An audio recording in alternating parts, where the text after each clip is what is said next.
저희들이 이제 재림을 맞이하는 태도에 대해서 했습니다. 혹시 기억하시는지 모르겠지만, 그죠?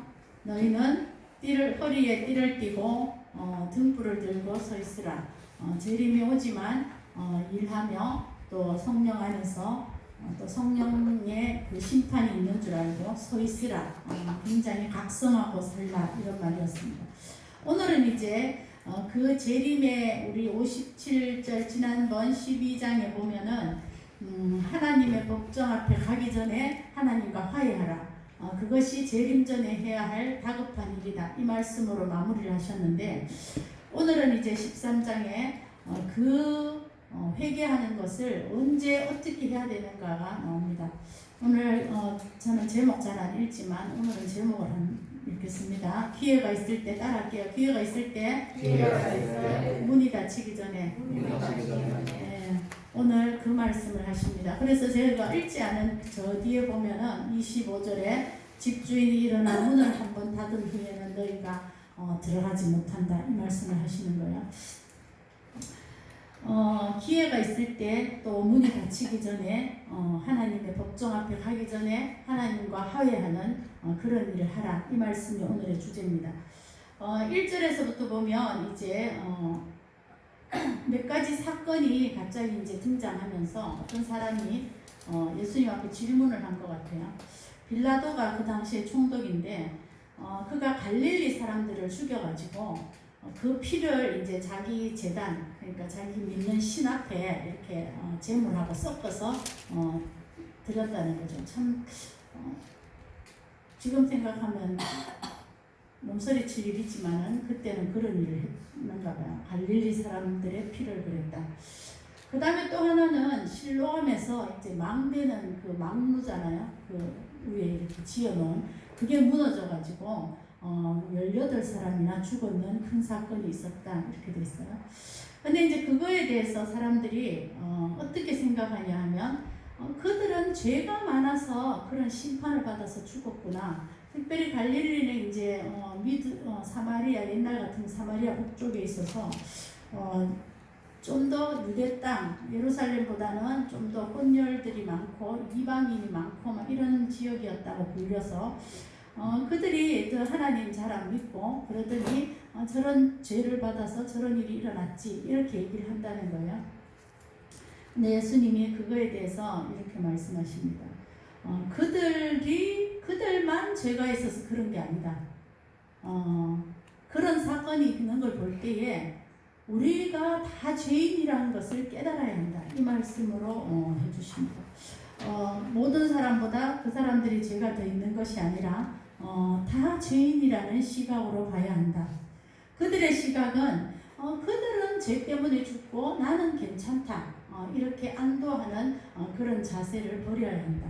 우리는 수많은 인생에서 타인의 고난이나 아픔을 볼 때에 그들의 뭔가 문제가 있었겠지, 뭔가 죄가 있었겠지, 이렇게 바라보는 시각들이 우리에게 팽배해 있잖아요. 욥 때도 그랬고. 근데 예수님은 시각을 그들의 시각을 맞추지 말고 그들의 문제를 가지고 자신을 돌아보라, 이렇게 얘기합니다. 타인을 정죄하지 말고 자기를 돌아보는 계기로 삼아야 한다. 죄가 더 있는 것이 아니라 너도 똑같은 죄인이다. 그래서 다 죄인이라는 그런 마음으로 이 모든 사건들을 해석해내야 한다, 이렇게 말씀하고 있습니다. 그래서 이 사건을 통해서 예수님 뭐라고 그러냐 하면 회개하라, 이 말씀이에요. 어떤 일들을 봤을 때에 그 일이 타인을 비판하는 데 있는 것이 아니라 나를 회개하는 그런 자세로 모든 사건을 바라봐라, 이렇게 말하고 있습니다. 그 다음에 이제 6절에서부터 9절에 보면은, 오늘 빨리 우리 가야 되니까 말이 바쁘고 급해지네. 네, 6절에서부터 9절에 보면은 이제 어떤 사람이 무화과 나무라는 것은 보통 이스라엘 자체를 상징합니다. 그죠? 나무를 심었는데 1년이면 3년이 지나도 열매를 안 맺었다는 거죠. 그러니까 이제 포도원 지기가 이제 없애자, 이 나무를.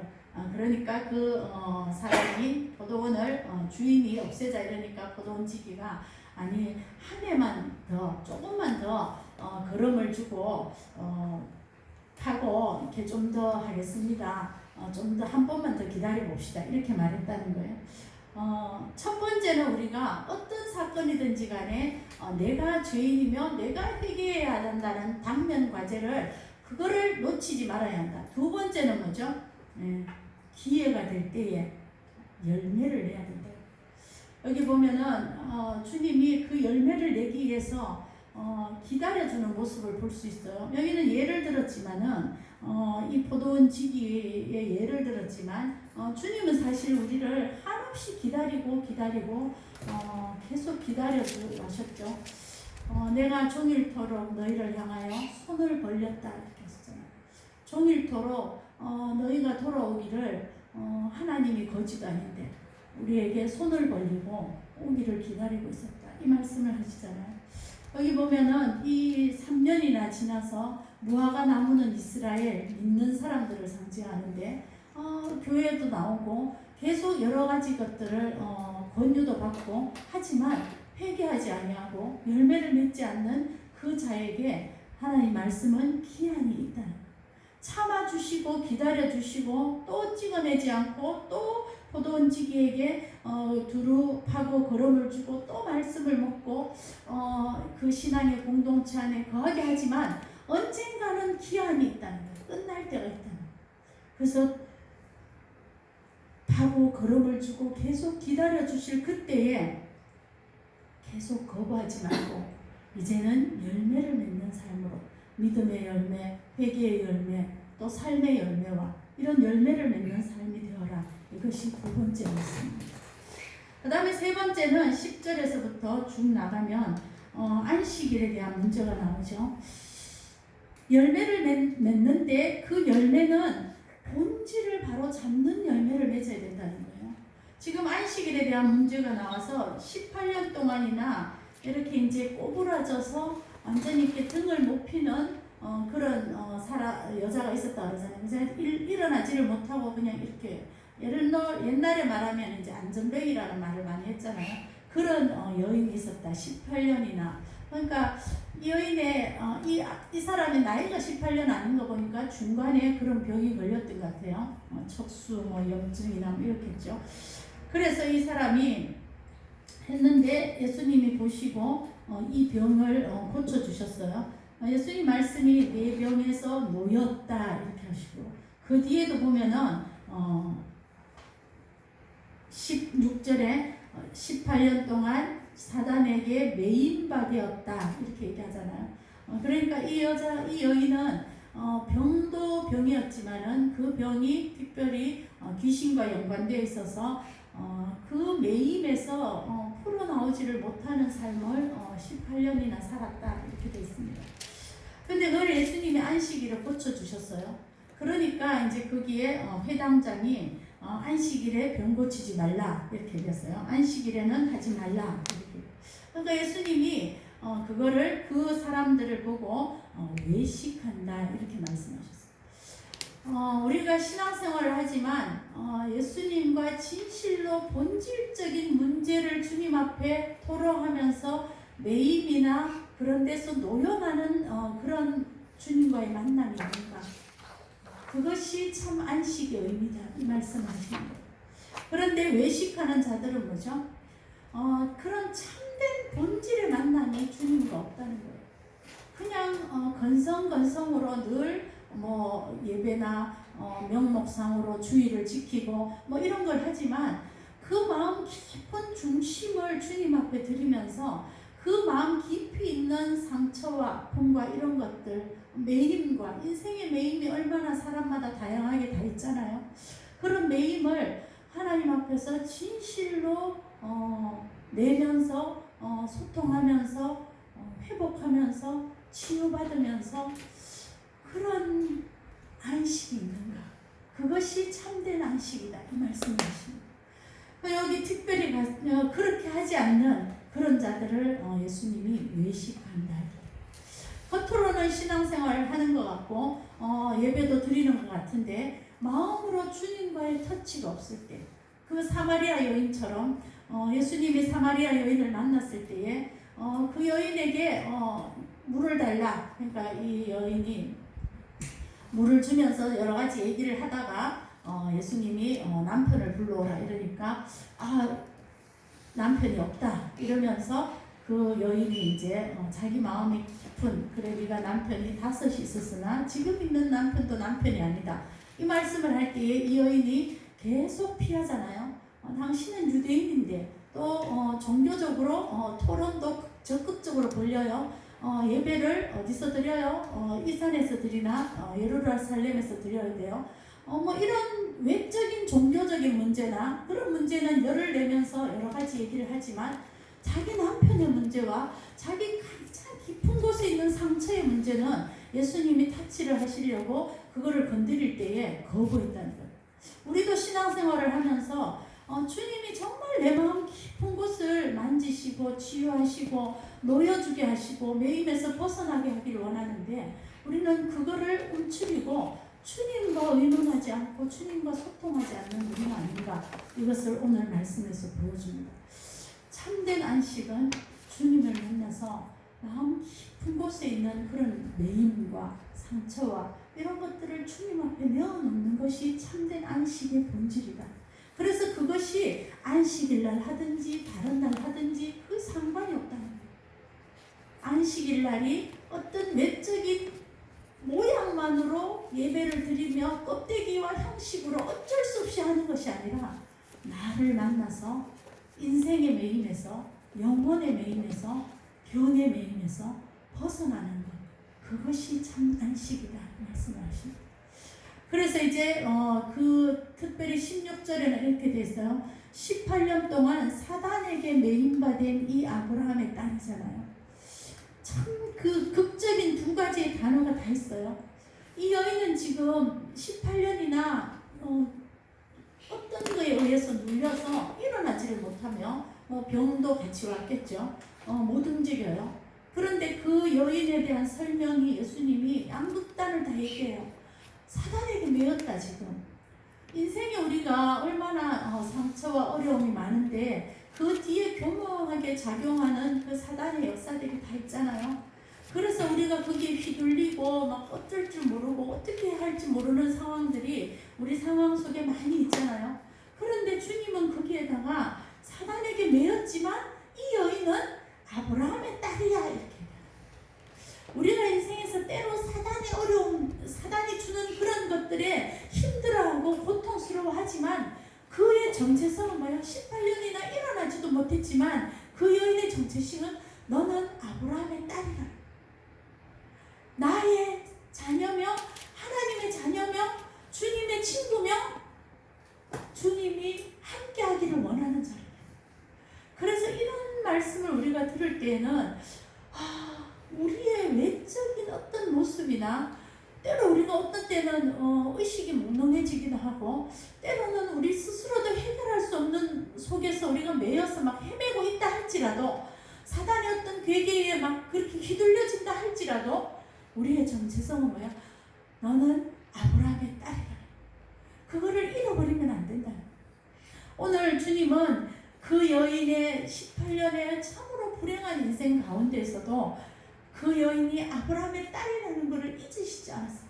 그래서 그 여인을 만나자 이 여인이 뭘 구한 것도 아니에요. 어떻게 한 것도 아닌데 그냥 있더라. 포기하고 절망하고 자기 삶은 이걸로 끝이라고 생각하고 있었겠죠. 그런데 주님이 그 여인을 고쳐줬잖아요. 네 병에서 놓여놨다. 우리가 인생에 수많은 매임들이 있는데 그 매임에 우리가 속아서 살면 안 된다 이랬어요. 사단이 나를 맨다고 해서 거기에 엉눌려 살면 안 된다.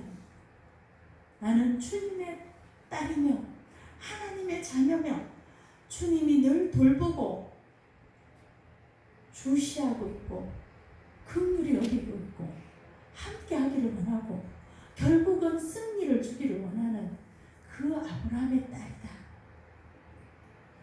이것이 3번째 하시는 말씀입니다. 첫 번째는 뭐죠? 사람들의 많은 사건과 사고와 이런 것들을 봤을 때에 그들을 정죄하는 자리에 서지 말고 자신을 돌아보고 회개하는 자리에 서라.